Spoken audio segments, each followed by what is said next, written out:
ঈদ চলে গেছে, তাতে কী হয়েছে, মিষ্টি জাতীয় খাবার বিশেষ করে সেমাইটা সারা বছরই চলে। তো বাড়ির সবার আবদারে আজকে একটু সেমাই রান্না করব ভাবলাম।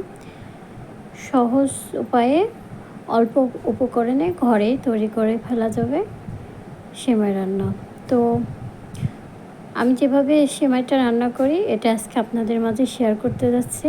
হ্যালো এভরিওয়ান, আসসালামু আলাইকুম। তো আমি প্রথমে কিশমিশগুলো একটু হালকা তেলের উপরে আমি ভেজে নিই।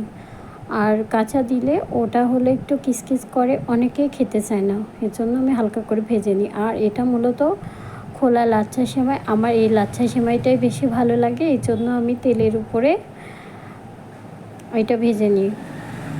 ঘি দিয়েও ভাজি, কিন্তু ঘিটা আমার কম আছে বিধায় আমি এটা তেলতে ভেজে নিচ্ছি সুন্দর করে ওলট পালট। সেমাইয়ের তুলনায় আমার কড়াইটা একটু ছোট হয়ে গেছে, এই জন্য একটু নাড়াচাড়া করতে কষ্ট হচ্ছে। এই তো এইভাবে উল্টে পাল্টে আমি নাড়াচাড়া করে নিব।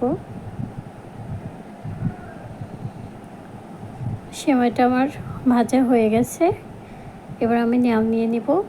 এখানে আমি খাঁটি গরুর দুধ আর কিছুটা পাউডার দুধ গরম পানির সঙ্গে গুলে রেখেছি, ওটাও আমি দিয়ে নিব।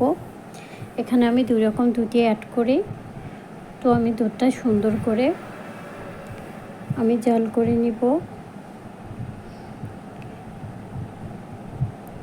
দুধের মাঝে 3টে এলাচ আর 2টো দারচিনি আর কয়েকটা কিশমিশ দিয়ে নিলাম। দিয়ে এবার বলক উঠে গেছে, এবার এর মাঝে আমি পরিমাণ মতো চিনি দিলাম। এখানে আপনারা স্বাদ অনুযায়ী বা আপনাদের যেভাবে যতটা মিষ্টি খাবেন সে অনুযায়ী আপনারা দিবেন। যেহেতু আমাদের বাসার সবাই মিষ্টিটা কম খায়, এই জন্য আমি খুব বেশি একটা মিষ্টি দেই নাই।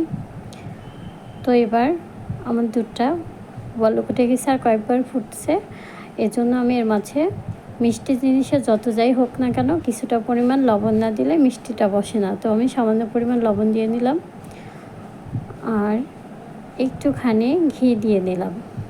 ঘিটা সুন্দর করে নাড়াচাড়া করে গুলিয়ে নেব।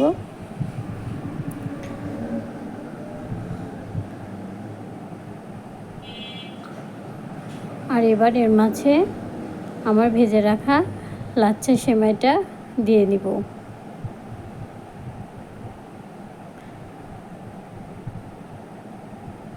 এভাবে অনবরত একের পর এক আমি যে সেমাইগুলো ছিল আমার সবগুলো দিয়ে দিব। আর এদিকে চুলাটা অফ করে দিব।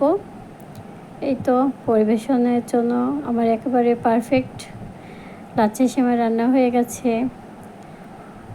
ভালো থাকবেন, সুস্থ থাকবেন, আমার ভিডিওগুলো আপনারা নিয়মিত দেখবেন, আমার পাশে থাকবেন। আল্লাহ হাফেজ।